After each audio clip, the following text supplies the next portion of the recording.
Bonsoir tout le monde, je viens d'aller voir le film documentaire La scie a coulé dans nos veines. Ça parle de la sidérurgie ici à Liège et aussi un peu partout en Europe, mais plus particulièrement ici.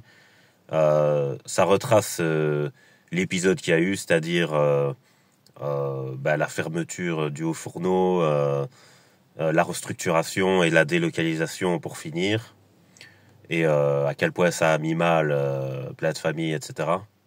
Et en fait, s'il y a une leçon à tirer de ce genre de documentaire, c'est que la protestation, ça ne fonctionne pas avec les esprits fermés. Et on répète toujours les mêmes erreurs. Donc, c'est ça que j'aimerais dire. Je sais bien, ça paraît un peu méprisant, mais je pense que il faut utiliser d'autres méthodes. Comme Einstein disait, la folie, c'est de faire toujours la même chose en espérant un résultat différent. Et c'est le propre même de l'alternative, de pas rester sur un même processus qui ne fonctionne pas. Donc si on n'a pas d'alternative, il faut apprendre à les créer. Alors, la manifestation, la protestation, pourquoi ça ne fonctionne pas? Parce que ça fait partie intégrante du système. C'est-à-dire que le bourreau, entre guillemets, qui tire profit de la situation, a lui-même mis en place une structure dans laquelle il est gagnant. La manifestation, ok, ils font semblant qu'ils écoutent et tout ça, mais tu seras toujours mis face à la police et elle va chaque fois te repousser, tu vois. Alors je vois qu'ils disent dans le documentaire, l'union fait la force, et si on s'unit, alors on peut gagner. Et en fait, c'est pas comme ça du tout dans la science. Dans la science, il y a ce qu'on appelle aussi la qualité et la quantité. Et ça, je l'avais déjà expliqué par rapport aux Spartiates, par exemple. Je dis, les Spartiates, niveau qualité, ils étaient très forts par rapport à leurs adversaires. Ils ont perdu parce que, niveau quantité, ils étaient vraiment pas assez du tout. Mais je dis, en fait, faut trouver le juste milieu là-dedans. C'est-à-dire, c'est pas que l'union qui fait la force. C'est l'union qualitative. Et donc, en fait, il faut avoir des leviers, que j'appelle ça. Moi, j'appelle ça, en psychologie, le levier d'Archimède. Archimède a dit, donnez-moi un levier et je soulèverai le monde. Parce qu'en fait, il y a le point d'appui aussi qui exerce une force. Et le point d'appui, c'est l'endroit où on appuie. Donc, parfois, on appuie à des endroits qui n'ont aucune influence. Et en fait, c'est ça, c'est pas l'union fait la force, c'est pas l'union de gens ignorants, par exemple, voilà, désolé de dire ça, mais les culs de bière, tu vois, qui connaissent rien aux enjeux, ni aux stratégies psychologiques et tout ça. C'est pas en unissant des gens qui n'ont pas travaillé sur eux pour arriver à un niveau qualitatif qu'on peut avoir un rapport de force. Et c'est ça que je dis, si on veut un rapport de force, il faut construire sa propre qualité, et puis après, il faut s'unir avec des gens qui ont construit leur propre qualité aussi. Et là t'as vraiment un rapport de puissance. J'ai une métaphore pour ça. C'est comme si t'avais 8 bras, mais c'est 8 bras amorphes. C'est-à-dire, c'est 8 bras morts. T'as tes 8 bras, mais ils pendent. Ben, vaut mieux avoir 2 bras forts qui soulèvent un truc, plutôt que d'avoir 8 bras morts. Tu vois ce que je veux dire? Donc, au niveau intellectuel, c'est pareil. Le cerveau, c'est un genre de muscle.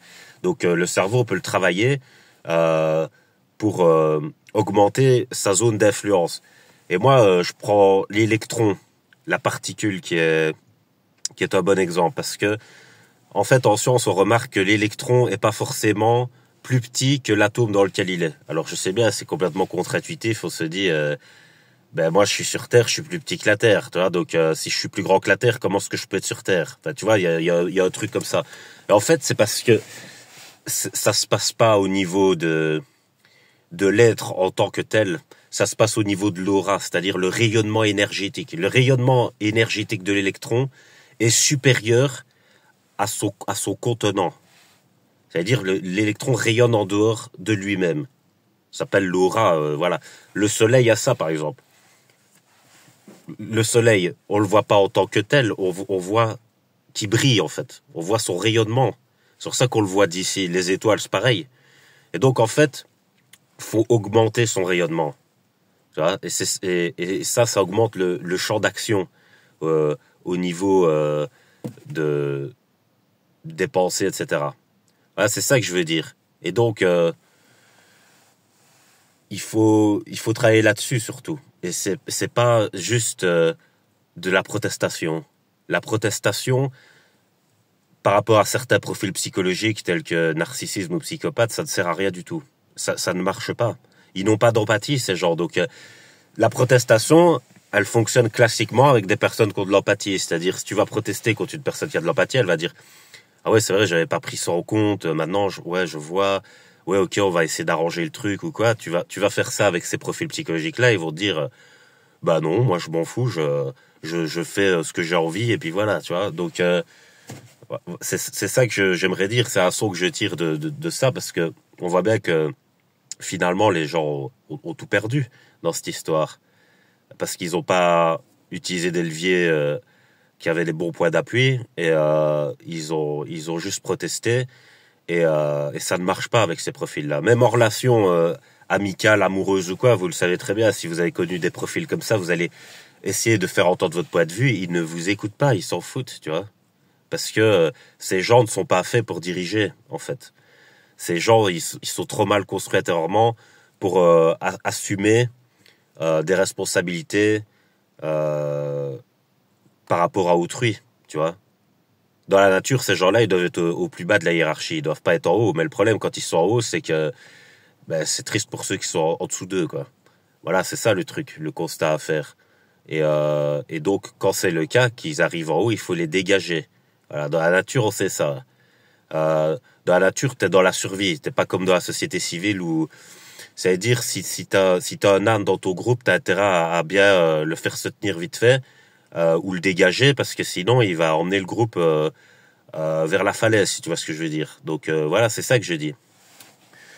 C'était simplement mon avis, voilà, en toute humilité, parce que je respecte beaucoup les gens pour leur courage. Hein, c'est des gens très courageux et qui ont dû assumer ce qui leur est arrivé alors que c'était pas de leur faute. Voilà, c'est compliqué, mais le courage, ça, c'est plus relié au cœur. Et voilà, enfin, on peut être fier de ça, d'avoir du cœur, c'est sûr, mais c'est pas suffisant dans ce genre de lutte. Dans ce genre de lutte, c'est le cerveau qui compte. Et le cerveau, c'est la stratégie. C'est pas simplement dire ce qu'on a sur le cœur, c'est avoir un plan. Donc voilà, je vais laisser sur ça. Passez une bonne nuit.